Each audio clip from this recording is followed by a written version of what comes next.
Everyone on Earth takes a private vote by pressing a red button or a blue button. If more than 50% of people press the blue button, everyone survives. If less than 50% of people press the blue button, only people who press the red button survive. Which button would you press? Be honest. Okay, so I have seen this. Didn't Mr. Beast of all people post this on Twitter? By the way, can we talk about how weird that is? That the guy who's essentially trying to make Squid Game come to life is also talking about, I'm here with this red and blue button, and if 50% of people press it, like if it was literally anyone else, I'd be like, okay, this is just a hypothetical. But when it's Mr. Beast, you're like, is blood cooking up a video idea? You know what I mean? I saw somebody else, they're like, bro, why would anyone choose blue?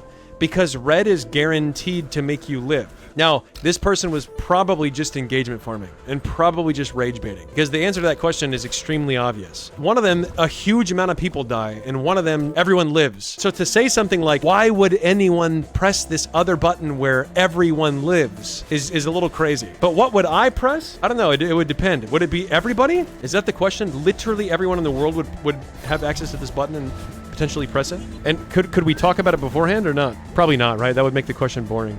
Plus, it's way harder to get everyone to press one button rather than more than half the population to press a button. I mean, I see what you're saying, but if you look at the poll on Twitter, didn't Mr. Beast show the poll results on Twitter? Or can't you see the poll results and more than half of the population has pressed the blue button? Now, granted, an interesting question is, no one is actually putting their life at stake when they press the button on Twitter. So I think, again, a lot of people like to think they're a good person and they would choose the right thing. But if your actual life was on the line and you have to put your faith in the majority of humans pressing the blue button, would you actually do that? And that's the question. The question is not, would you tap your phone on Twitter? The question is the actual hypothetical. If you had to stake your life, what would you choose? Because essentially, if you choose the red button, you are essentially either going to live because the other people that chose the blue button, the majority of people that chose the blue button will live. Or you will live, but you're basically Thanosing everyone else that didn't press the red button. It's definitely not an easy question. Do you want to potentially die for the sake of saving everyone, or guaranteed live and a bunch of people die?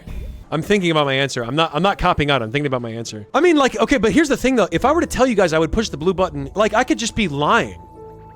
You know what I mean? I could just be lying for the sake of trying to say the good thing on stream. So even if I say the blue button, does it even matter? You know what I mean? I'm really thinking about this question, honestly. In the stream, we just talked about how I like to consider myself an optimistic, positive person. Not even from my own words, but I had two distinct people tell me that, like within a week time period. And so part of me genuinely believes if humans are really tested to do the right thing or not, I feel like we typically do. Typically. And I'd like to believe that, but would I stake my life on believing that? I don't know. And you know what's crazy too? There's some people that would push the red button if the red button was the majority and all the blue people that pushed blue died. Like, they would pretend to be upset about it, but they really wouldn't care. Like, you know, and there has to be some people that are like that. Who knows? But the thing is, I don't know, man. I feel like the more time that you spend online and the less time that you spend in real life, it's extremely easy to mix up the fact that there are real, actual people behind those accounts. Like, when I had my second fan interaction, Sharon kept saying to me, I can't believe you're a real person. I genuinely forget that people on the internet are real people. Just like people used to say, like, oh, I can't believe my teachers have lives outside of school. So I feel like if everyone could remember the fact that there are real people out there that are online, I would like to think that the majority of people would click the blue button. There would have to be conditions met. I think if everyone would just take a second to remember that we are all actual people with actual lives before voting, then I would click blue. Undoubtedly, genuinely. I think so. If I couldn't be guaranteed, then I don't know what I would pick, honestly. I'd have to think about it. I'd have to think about it more often. And to be honest, I can say one thing and then do a different thing later. I don't know. But I think I know for certain that if we could at least establish the rules that beforehand, like that one statistic, if a hostage tells the kidnapper their name, they're like statistically way less likely to be killed, like in a hostage situation, because it humanizes them. And I feel like a lot of people on Twitter, and I keep mentioning Twitter, but a lot of people on Twitter don't remember that. Because how else can people talk to each other like they talk on Twitter? If you're genuinely considering you're talking to a real person, you can't, because you're just not thinking about it. Would that work if I gave them my IGN? My in-game name. I don't think so. Like, bro, okay, imagine your name wasn't Timo Prima and it was like Fart Master 47 or something. Then, like, there's no way the person's gonna be like, maybe this person's a real person who's living a real life with potentially a family and 3 kids or something like that. My name is Cool Guy 62. You know what I mean? My name is Fart Master 30. And you just phase out of existence. Mr. Stark, I don't feel so good. I, Fartmaster32. You know what's crazy, guys? You know what I just thought of? When I go to these meetups, sometimes you get in a group of people that are really down to have a deep conversation. Like very down to have, like talking about existentialism. Like we're all gonna die one day, right? Or we'll be talking about like the insignificance of Earth and the universe, okay? I'm not trying to Jaden Smith right now, all right? I swear to God, I'm not trying to Jaden Smith. I'm trying to be serious. If somebody walks up into that conversation and they haven't been a part of the conversation, they haven't been primed to have that conversation, it is one of the most awkward things and difficult things to immediately integrate somebody into the conversation. But if you're like, what do you do for work? That is so easy to just jump into and start talking about. But if you're talking about like, how do you have free will? What actually matters in the universe? You know what I mean? If you're going from that and somebody walks up with their beer and they're like, hey, what are you guys talking about? The conversation almost has to end. You know what I mean? It's almost like thoughts that are really deep genuinely cannot be, like you have to be in the right headspace to have those thoughts. Or you have to like slowly integrate into them. Otherwise, it's actually impossible to talk like that. Like you walk up in a group, you're like, hey, what are you talking about? And they're like, hey, we're all gonna die one day.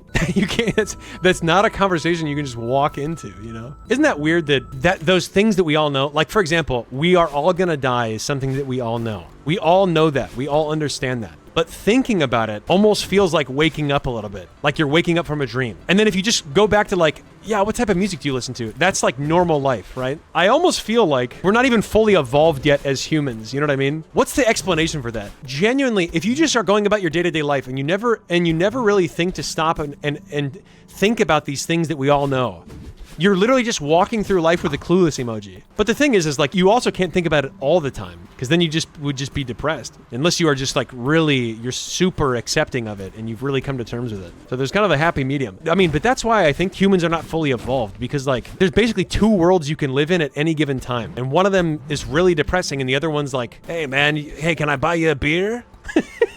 Like genuinely though, those are sometimes the only two options. Clueless implies you were never aware of it though. No, it's like, okay, then what I should say is copeless. Maybe that's the right thing. I can't remember if that's the right emote. I did that one time on a date and then she fleed. Honestly, Victor, genuinely, that's so based. If you bring up something that like you actually care about and then the person's just like, yeah, I'm done. Like this is not for me. That's so based. Legitimately good for you for like sticking true to who you are, genuinely. One, don't have proof that you are a conscious thing. You know, I was just talking to somebody about this. It was crazy. I went to a meetup and I met someone who is a scientist of consciousness. Isn't that weird? Like Blood's full-time occupation is to be a consciousness scientist, to study consciousness.